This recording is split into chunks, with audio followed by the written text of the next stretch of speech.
Welcome back, everybody. So I'm still a few weeks away here from setting up my office and some kind of video studio at home. So instead of using an ugly wall as my backdrop, I thought I'd get outside, it's a beautiful day, and maybe use nature as our backdrop today. So you might hear some birds chirping or kids playing. There's a lot of picnics going on. It's a really nice day, so good day to be outside. So today I wanted to review some of the mechanics of the tactical balance strategy, which rotates between positions in stocks, bonds, and gold, depending on market conditions. So let me get into some details.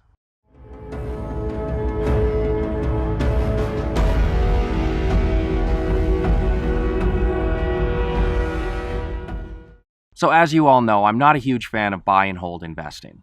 I'm certainly not saying it's not an option for people, because the truth is the majority of active fund managers will underperform their benchmarks. So if you can't find anything else, then it is certainly a viable alternative. But of course, by very design, they can't beat the market because they are the market. And since stocks are near all-time highs and interest rates have started to rise now, it's likely that both stocks and bonds will underperform going forward. So index funds that are based on those markets likely won't achieve much more than a few percent a year in the long run. If you want to beat the market, you have to trade tactically, and that's what this strategy is designed to do. I use a variety of volatility metrics to determine when the best time to be in stocks is, and when it's time to move to our safety positions of bonds and gold. However, from March of 2016 right up until the volatility event this past February 5th, that's nearly 2 full years, the S&P 500 was just marching higher with very little interruption.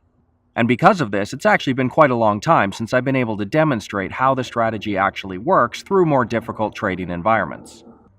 Here's the long-term trade allocations of the strategy, and you can see that in 2016 and 2017, we saw a very high concentration of equity holdings. We did bounce in and out of safety positions a few times on some S&P 500 micro dips, but for the most part, we've been riding equities as well. Explanations of a strategy are fine, but showing proof is always more meaningful, and finally there's a chance to do that. The last 3 months, we've certainly seen a return to the trader's market. We've seen volatility rise, we've seen stocks go up and down. So in order for me to explain why I have fundamentally designed the strategy to be like it is, let me show you a chart. At some point, you've probably seen something like this before. That green line is the S&P 500, just buy and hold. That red line shows what would have happened if you missed only the 25 best days in the S&P 500. Now that's a pretty dramatic difference. And actually, charts like this one are used by many financial advisors out there to try to convince clients not to pull out their money when stocks are crashing. They'll say just ride it out, because even missing a few of the good days in between can be devastating to the performance. So I guess technically they aren't wrong, but I'm not a traditional investor and I don't see the world through that buy and hold lens. I don't feel like that's a viable path forward to get the best rate of return possible. I also don't have any incentive to stay invested if it's not appropriate. So blindly holding on isn't something you're ever going to see me do. Unfortunately, the incentive structures within the financial industry are sometimes set up so that the fund managers aren't necessarily doing what's in the best interest of their clients. To put it bluntly though, I get paid whether we're in cash or not. So I do have that luxury of just taking the best trades possible in the moment and moving to safety whenever I feel it's warranted. Here's the other side of that chart that you will very rarely see financial advisors mention. Here we've got the S&P 500 buy and hold in red. And in green, instead of excluding the 25 best days, that's the S&P 500 excluding the 25 worst days. You can see this makes a much larger impact, so the message is clear. It's far more beneficial to try to avoid losses than it is to try to boost gains.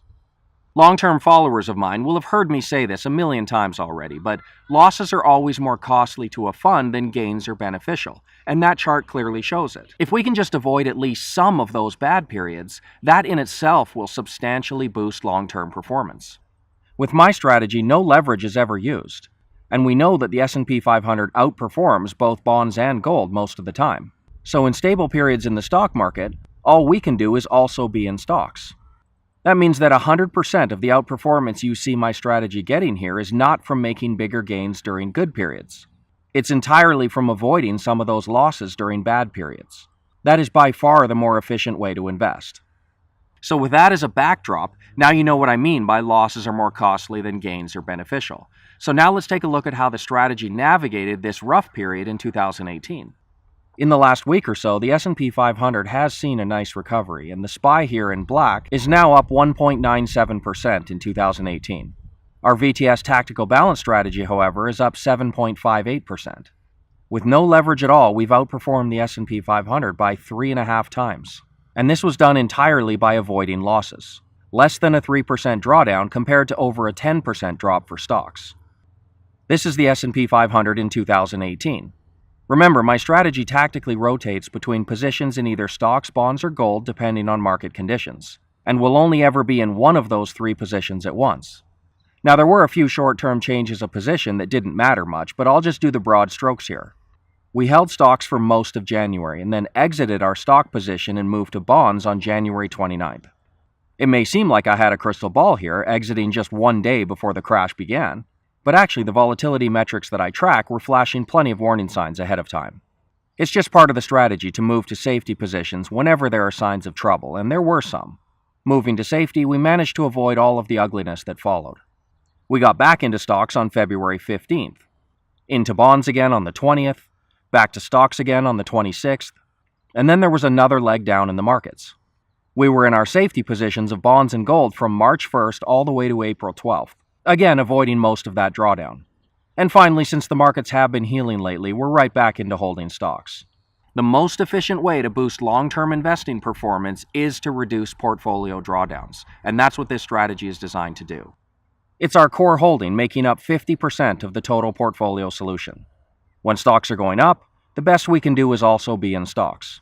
But when that's no longer the case and markets become volatile, that's when we can save ourselves a few percent here and there by being nimble enough to move to safety positions when we need to. As that original chart showed, just avoiding a few of those bad periods can make a huge difference in the long run. So if you have any questions at all about this video or any of the other ones that I've done, feel free to reach out anytime. You can leave a comment in the comment section, you can email me directly. I am always here to help. Thanks for watching.